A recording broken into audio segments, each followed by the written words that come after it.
125 square yard की prices जो हैं वो काफ़ी हायर साइड पे चली गई हैं। तो अभी चार्म किस प्रेज़ेंट के अंदर है? इन्वेस्टमेंट कहाँ बनती है?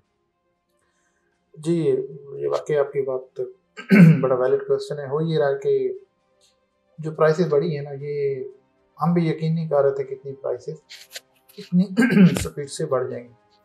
तकरीबन 1 साल पहले जब हम ये कह रहे थे कि बैरिटॉन के अंदर 125 गज की प्राइस जो है वो 50 लाख को क्रॉस करेगी और यही नज़र आ रहा कि 50 लाख को क्रॉस करेगी। ये नहीं अंदाज़ा था कि इतनी जल्दी क्रॉस कर देगी। तो आज जहाँ भी जाते हैं तो मेरा ख़्याल से एक अच्छा रीज़नेबल प्लॉट कहीं 50 लाख से कम नहीं। लेकिन वो जो 125 गज वाले लोग हैं जो जिनकी ये रेंज में आता है या जिनकी ये रिक्वायरमेंट है, अब वो कहाँ इन्वेस्टमेंट करें और कहाँ अपने आप को सेफ लेके चलेंगे आप। जो लोग 125 गज में ट्रेड करते हैं या इन्वेस्टमेंट करते हैं तो उनके लिए देखना ये कि ऑलरेडी प्राइसेस बढ़ चुकी हैं तो फर्दर मार्जिन कहाँ पे है। इनफैक्ट प्राइसेस का जो एक बॉटम होता है कहीं भी किसी भी एरिया में कि कम से कम प्राइस और फिर अपर लिमिट होती है। तो यहाँ पे इस वक्त वेरिटॉन में जो बॉटम रेट आ गया है वो 125 गज के वाले से 50 लाख ऑलमोस्ट आ गया। अब बॉटम रेट अगर एक 50 लाख आ गया तो इसका मतलब ये नहीं कि वहाँ पे इंक्रीमेंट नहीं आना या फर्दर नहीं बढ़नी। हाँ, ये कहाँ तक जा रही हैं और कितनी बढ़नी चाहिए ये एक अलग डिबेट है, या ये प्राइसेस ज़्यादा हैं बॉटम 50 लाख ये अलग डिबेट है। बट जो ऑन ग्राउंड रियलिटीज़ हैं जिस बेस पे प्राइसेस बढ़ रही हैं वो यही है कि 50 लाख तो कम से कम प्राइस है। अब हर जगह 50 लाख प्राइस है, इससे ऊपर ही हैं जहाँ कहीं देखते हैं। तो मेरा ख्याल है कि इस वक्त जो प्रीसेंट जहाँ पे प्राइसेस कम हैं, जिसमें प्रीसेंट 25 है, प्रीसेंट 23 है, 31 है, वहाँ पे प्राइसेस इसलिए बढ़ी कि बाकी रेलेवेंट प्रीसेंट जैसे प्रीसेंट अली ब्लॉक है, 15 है, 14 है, 27, यहाँ पे जब प्राइसेस ज़्यादा बढ़ गई तो वो एरिया जहाँ पे कोई भी नहीं जाता था तो प्राइस कम होने की वजह से वहाँ भी लोग गए, वहाँ भी ट्रेड हुआ और वो भी एक लेवल तक आ गया 50 लाख। तो आज कम से कम प्राइस वही प्रीसेंट की है जिनकी पहले भी सबसे कम प्राइसेस थी, तो उनकी बाकी से कंपेयर करें तो आज भी उनकी सबसे कम प्राइसेस है। अभी प्राइस रेंज जब बढ़ना शुरू होगी तो उधर भी प्राइसेस उसी तरीके से बढ़ेगी। वो उनका बॉटम नीचे है, दूसरों का थोड़ा सा बॉटम ऊपर है। फ़र्क सिर्फ लोकेशन का है, कंस्ट्रक्शन का है, मेन गेट से डिस्टेंस का है, वो सेट स्टैंडर्ड है। उसी सेट एंड स्टैंडर्ड को देखते हुए ये डिफरेंस रहेगा, हमेशा रहेगा। हाँ, जब ज़्यादा आबादी हो जाती है गहमा गहमी हो जाती है तो ये डिफरेंस थोड़ा सा कम ज़रूर हो जाता है, लेकिन रहता ज़रूर है। क्योंकि प्रेसेंट 1 की जो लोकेशन है, आप प्रेसेंट और किसी की डिस्कस करते हैं, 32 की करते हैं या 48 की करते हैं, तो वो भी प्राइसेस तो बढ़ रही हैं, लेकिन 31 आप 31 की बात करते हैं, 32% की बात करते हैं, तो उनकी लोकेशन और प्रेसेंट 1 की लोकेशन में जो प्रायोरिटीज़ हैं, ये डिफरेंस हमेशा के लिए रहेगा। बिल्कुल। अच्छा, इसी तरह अगर आज हम पोटेंशियल की बात करते हैं, तो पोटेंशियल जो कम रेंज वाले एरियाज़ हैं, उनमें इन्वेस्टमेंट बनती है क्योंकि हर जगह पे विलास बनना शुरू हो गए हैं, अलाइव होना शुरू हो गए हैं। क्योंकि विलास और अलाइव जब होता है तो जो डिफरेंस है वो कम हो जाता है। जब विलास नहीं बन रहे, अली ब्लॉक में सबसे ज़्यादा प्राइसेस हाइटेड भी है और बाकी चीज़ें भी, लेकिन एक वजह उसकी ये भी है यहाँ सबसे पहले विलास बने। अब जब किसी दूसरे प्रेसिडेंट में विलास बनना शुरू हो जाएंगे तो जो विला वाला डिफरेंस है वो खत्म हो जाता है, बाकी लोकेशन वाला और बाकी चीज़ उसी तरह रहेंगी। इसी तरह प्रेसिडेंट 23 की बात करें, 25 की, तो वहाँ पे विलास नहीं पा रहे थे, दूर थे, वहाँ पे मेन गेट से डिस्टेंस था, जिना से दूर थे। वो फैक्टर ऐसे एग्जिस्ट करते हैं, लेकिन एक फैक्टर उसमें कम हो गया और ये बड़ा मेजर फैक्टर है कि वहाँ भी आबादी हो गई। तो इसलिए मैं समझता हूँ कि 25 में, 23 में, प्रेसिडेंट 31 में अब इन सारी लोकेशन के ऊपर विलास बनना शुरू हो गए। तो आज भी वहाँ पे प्राइसेस कम है। अगर हम लोग उन लोकेशन को सिलेक्ट करते हैं, वहाँ पे इन्वेस्टमेंट करते हैं, क्योंकि आबादी भी है, अगर आप रहना चाहें बना के विला तब भी रह सकते हैं, ट्रेड करना चाहें तो तब भी कर सकते हैं, उन विलास उन लोकेशन को आप ज़रूर सेलेक्ट कर सकते हैं। और दूसरे एंगल पे अगर हम बात करते हैं कि अगर हम किसी दूसरी जगह पे इन्वेस्टमेंट करते हैं, से 15 में, 14 में, जहाँ पे आप प्राइसेस ज़्यादा हैं, से वहाँ पे आपको 70 लाख का एक एवरेज प्लॉट मिलता है 14 में, 15 में, तो क्या इसमें भी राइज अप आएगा या नहीं आएगा? अभी डिफरेंस तो 20 लाख का हो गया, 23 से मैं कंपेयर करूँ से 14 को, तो 20 लाख का डिफरेंस तो आ गया।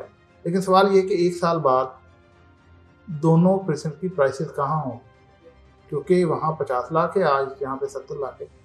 तो जब 1 साल बाद जाते हैं तो दोनों की प्राइसेस बढ़ेंगी, बट इन दोनों के बीच का डिफरेंस कम हो जाएगा। क्यों? आबादी दोनों जगह पे हो जाएगी, तो बाकी जो डिस्टेंस और बाकी चीज़ें रहेंगी और ये आबादी वाला जो गैप है ये कम हो जाएगा। तो इसलिए आज अगर हम कम प्राइस वाले ब्लॉक प्रिंट में जाते हैं तो ये एक अच्छा पोटेंशियल हो सकता है। लेकिन एक बात ज़रूर है, आप कम प्राइस वाले प्रेजेंट में जाएं लेकिन प्लॉट हमेशा अच्छा पास करें। ये ना हो कि वहाँ पे प्लॉट भी गंदा से गंदा ले लें और आप एक्सपेक्ट करें कि वो प्राइस बहुत पैसे जाएंगे, ऐसा नहीं होगा। बिल्कुल ऐसे ही। ये आपने मेंशन किया है कि एक अली ब्लॉक के अंदर जैसे विला बनना स्टार्ट हो चुके हैं तो उनकी प्राइसेस शूट हुई हैं। अब वहाँ प्लॉट कम से कम 92 लाख तक प्राइसेस शूट कर चुकी हैं, तो ये फर्दर कहाँ तक एक्सपेक्टेड है, मजीद बढ़ेंगी? हम 6-8 महीने पहले तो हम नहीं अंदाजा लगा रहे थे कि इतनी प्राइसें बढ़ जाएंगी, ये तो था कि बढ़ रही। और होता ये कि किसी भी एरिया की जो प्राइस है ना, ज़मीन की स्पेशली ज़मीन की प्राइस वो होती है जितने की चीज़ सेल हो जाए। फॉर एग्जाम्पल कहीं भी, इवन आप रूरल एरिया में भी जाते हैं जहाँ एग्रीकल्चर लैंड है, वहाँ पे एक ज़मीन 1 एकड़ सेल हो जाता है ना, भले वहाँ पे प्राइस जो है एवरेज कंसिडर लोग कर रहे होंगे 20 लाख का एकड़, वहाँ 1 एकड़ 50 लाख का सेल हो जाना, तो बाकी सारी जो लैंड है उसकी कीमत 50 लाख हो जाए। बिल्कुल। इसी तरह अब अली ब्लॉक में ट्रेड इतनी ज़्यादा हुई है कि अब जैसे आप कह रहे हैं 92 लाख का बॉटम है, तो ये इतने ज़्यादा ट्रेड हुए हैं तो ये बॉटम बना है, तो ये प्राइसेस बढ़ती जाएंगी। और हाँ, एक अपर लिमिट आती है एक जगह पे कि जहाँ के प्राइसेस रुक जाती हैं। वो अपर लिमिट तब आती हैं जब अल्टरनेट ऑप्शन मौजूद हो। फॉर एग्जांपल 125 गज का प्लॉट से 1 करोड़ पे जाता है और 250 गज की प्राइसें नहीं बढ़ती, वो आपको 90 लाख का मिल रहा है, 1 करोड़ 10 का मिल जाए, तो लोग वहाँ पे डाइवर्ट हो जाए। लेकिन यहाँ पे पैरेलली हर रेंज के प्लॉट की प्राइसें बढ़ रही। अब 250 गज की प्लॉट भी 1 करोड़ से ऊपर हो चुकी है एवरेज, जो अच्छा रीजनेबल, इसलिए ये अभी बढ़ती जाएगी। लेकिन चूंकि जंप बहुत आ गया, राइजअप बहुत आ गया, इसकी पेस अब कम हो जाएगी।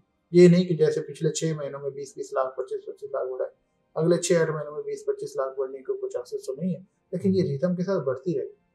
अपर लिमिट कोई नहीं।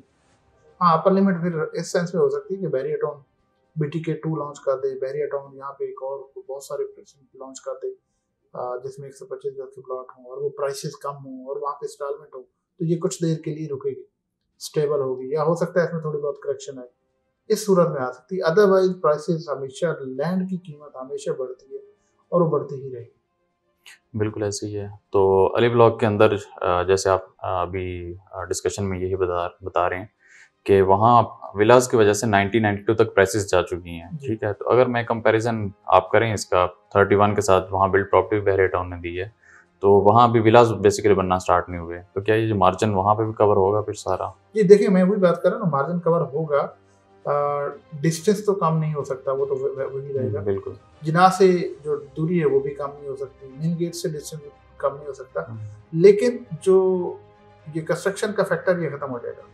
अभी अली ब्लॉक में बहुत सारे विलास बने हुए हैं, वहाँ पे 31 में तो विलास बने हुए हैं, लेकिन जहाँ पे प्लॉट्स है वहाँ नहीं बने हुए। वो उसकी वजह से उनको जिसे कहते हैं एडवांटेज जरूर है कि वहाँ पे प्रेजेंट 31 में विलास बने हुए हैं, लेकिन जिस एरिया में प्लॉट है वहाँ नहीं बने हुए, वहाँ पे बनना शुरू हुए हैं।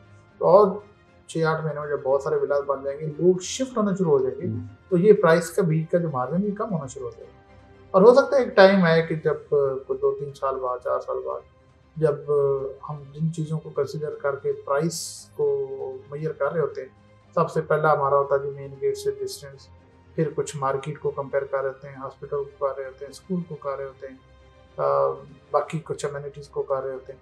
तो कुछ देर बाद, 2-3 साल बाद, 4 साल बाद, जब पूरे बैरियर में मैक्सिमम आबादी हो जाएगी, ये अम्यूनिटीज़ हर जगह हो जाएंगी, मास्क, मार्केट, पार्क सारे डेवलप हो जाएगी, तो फिर हो सकता है प्रेजेंट 31 वालों को इस गेट से गुजरने की ज़रूरत ना पड़े, कोई और गेट उनको लगता हो सिटी में जाने के लिए, सुपर हाईवे पे जाने के लिए, तो ये डिस्टेंस वाला इशू खत्म हो जाए। हो सकता है वहाँ पे कोई एक अच्छी बड़ी मार्केट डेवलप हो जाएगी, उनको इम्तियाज आने की ज़रूरत ना पड़े। तो वक्त के साथ साथ ये प्रायोरिटीज़ भी चेंज होती जाएंगी, लेकिन बहरहाल मेन गेट और इनका इम्पैक्ट ज़रूर रहता है। लेकिन जब लोग शिफ्ट होते हैं, आबाद होते हैं अपने ही एरिया में, वो अपने लिविंग स्टैंडर्ड को डेवलप कर लेते हैं, वहाँ अपना काम देख लेते हैं, तो ये डिस्टेंस की चीज़ें ऐसा ऐसा कम होना शुरू हो जाती हैं। मैं आपको एक बात बताता हूँ, कराची सिटी है अभी बहुत बड़ा है, पहले इतना बड़ा नहीं था, तो उससे बहर किसी साइड पे कोई बात होती थी 5 किलोमीटर बाद, तो उसकी प्राइसेस चीज़ें बहुत कम होती।